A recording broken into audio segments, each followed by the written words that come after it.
রাস্তায় কাপুর হাত ধরে অসহায়ের মতো বললাম, আপু আমি কি পরীক্ষা দিতে পারবো না? ঢাবি পরীক্ষার পর প্রতিদিন ছাদে বসে আকাশে তাকিয়ে কান্না করতাম। মহসিন ভাই বলতেন, ব্যর্থ হও, তবে হাল ছাড়া যাবে না। মনীষ আপু বলেছিলেন যে আমি এডুকেশনে ভর্তি না হয়ে যে ভুলটা করেছি তুই এটা করিস না। ভাইয়াদের ম্যারাথন ক্লাস থেকে অনেকগুলা কমন আসছে। ওই বছর স্বর্ণ ভাইয়া যা যা বলছিল ক্লাসগুলোতে ওইগুলো নাকি সব রিটেন আসছে। এতদিন যা পড়েছি কলেজ লাইফে সবগুলো একদম ভ্রম, মানে কোনো ধরনের সিলেবাস ছিল না, বুঝিনি কিভাবে পড়তে হবে। অ্যাডমিশনের জার্নিতে যার কথা আলাদাভাবে বলতে চাই তিনি সুফিয়ান সচিব স্যার।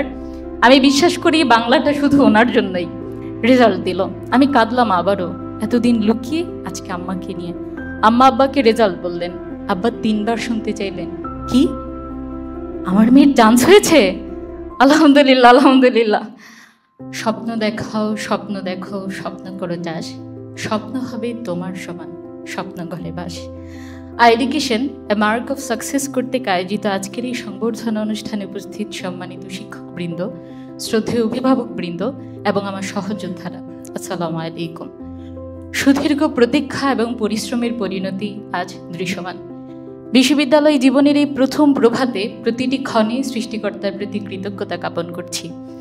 আজকে উপস্থিত আমাদের সবারই নিজস্ব একটা গল্প আছে, তার মধ্যে আমার গল্পটি বলার সুযোগ করে দেওয়ার সুযোগ পেয়ে নিজেকে সৌভাগ্যবতী মনে করছি। বিভিন্ন ভিডিও নিউজে দেখতাম বিশ্ববিদ্যালয়গুলোতে মেধা তালিকায় স্থান পাওয়া শিক্ষার্থীরা তাদের এডমিশনের গল্পে বলতো তার পড়াশোনাটা শুরু করেছিল এসএসসির পর।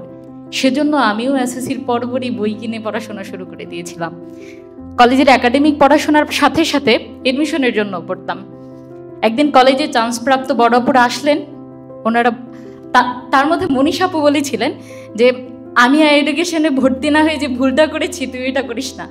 ভাইয়াদের ম্যারাথন ক্লাস থেকে অনেকগুলা কমন আসছে। ওই বছর স্বর্ণ ভাইয়া যা যা বলছিল ক্লাসগুলোতে ওইগুলো নাকি সব রিটেন আসছে।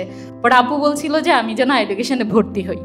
আপুর কাছে এমন কথা শুনে ভেবেছি যে ভর্তি হব, কিন্তু আমার তো একবার দেখে নেওয়া উচিত। তারপর ফ্রি ক্লাসগুলো 15টার মতো ফ্রি ক্লাস হয়েছিল, ওই সবগুলা ক্লাস আমি করি। ভর্তির পর্ব ঘুচে যায়, তবে আমার মাথায় বাজ পড়ে। এতদিন যা পড়েছি কলেজ লাইফে সবগুলো একদম ভ্রম, মানে কোনো ধরনের সিলেবাস ছিল না, বুঝিনি কিভাবে পড়তে হবে। ইংরেজির জন্য এত সুনাম থাকা আমির, নাউন যাকে বলি সে হয়ে যায় ভার্ব, অ্যাডজেক্টিভ যাকে ধরি সে হয়ে যায় অ্যাডভার্ব। কদিন মাথাটা 360 ডিগ্রি ঘুরে গেল। যা বুঝলাম প্রপার গাইডলাইন না থাকাই ছিল না বলে 2 বছর কলেজে থাকাকালীন না প্রস্তুতিটা 16 আনাই বৃথা।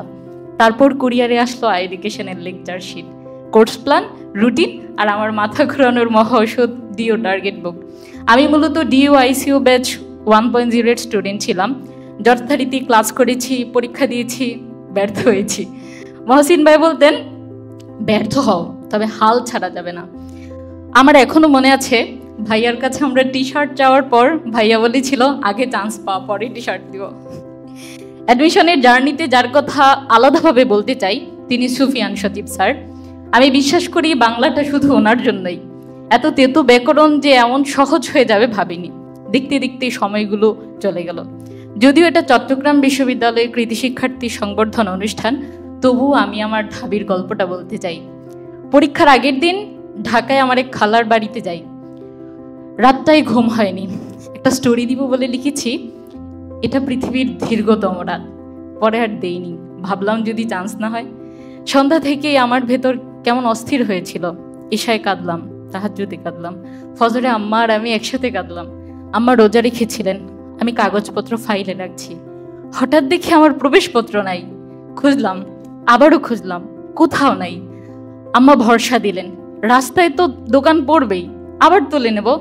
সকাল সকাল বের হলাম, রাস্তা আছে, দোকানও আছে, কিন্তু সব বন্ধ, একটাও খোলা নেই। এত সকাল, তারা আমার কাজে আসেনি। ভাবলাম কেন্দ্র যেহেতু ঢাবিতেই, ওইখানে হয়তো দোকান পেয়ে যাব।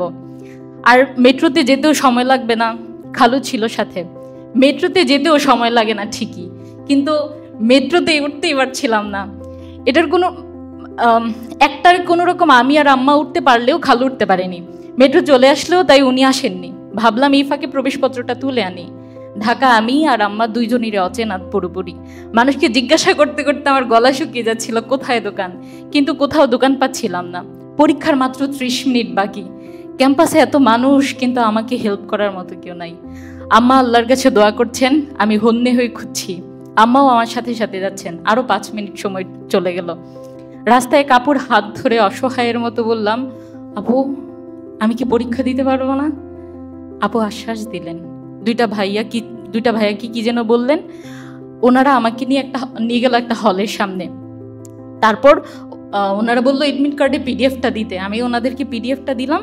ওনারা কিছুক্ষণের মধ্যে আমার এডমিট কার্ডটা বের করে এনে দেয়। তারপর ওনার একটা রিক্সাওয়ালা আমাকে ডেকে আমার কাছ থেকে আমার কোথায় কেন্দ্র পড়েছে, আমি কেন্দ্রও বের করা হয়নি, ওনারা ওই রিক্সাওয়ালা আমাকে বলে দেন। তারপরে উনি আমাকে কেন্দ্রতে নিয়ে যায়। পরীক্ষার হলে গিয়ে দেখি সবার হাতে প্রশ্ন। বেশি দেরি হয়নি, আমিও প্রশ্ন পেলাম, কাপা হাতে উত্তর লিখছিলাম। পরীক্ষা দিয়ে যা বুঝলাম, সবটা ঝড়ের ধ্বংস শুধু আমার এমসিকিউতে। টানাটানি তখন এটা নিয়ে আমার রিটেন দেখবে তো। ঢাবি পরীক্ষার পর প্রতিদিন ছাদে বসে আকাশে তাকিয়ে কান্না করতাম। মোনাজাতে চাইতাম যেন আমার রিটেনটা দেখে। এমসিকিউর কথা শুনে সবাই বলতো রিটেন দেখবে না, তবুও চাইতাম, দোয়া করতাম, কাঁদতাম। রেজাল্ট দিল, আমি কাঁদলাম আবারও। এতদিন লুকিয়ে আজকে আম্মাকে নিয়ে। আম্মা আব্বাকে রেজাল্ট বললেন। আব্বা 3 বার শুনতে চাইলেন, কি আমার মেয়ের চান্স হয়েছে? আলহামদুলিল্লাহ, আলহামদুলিল্লাহ।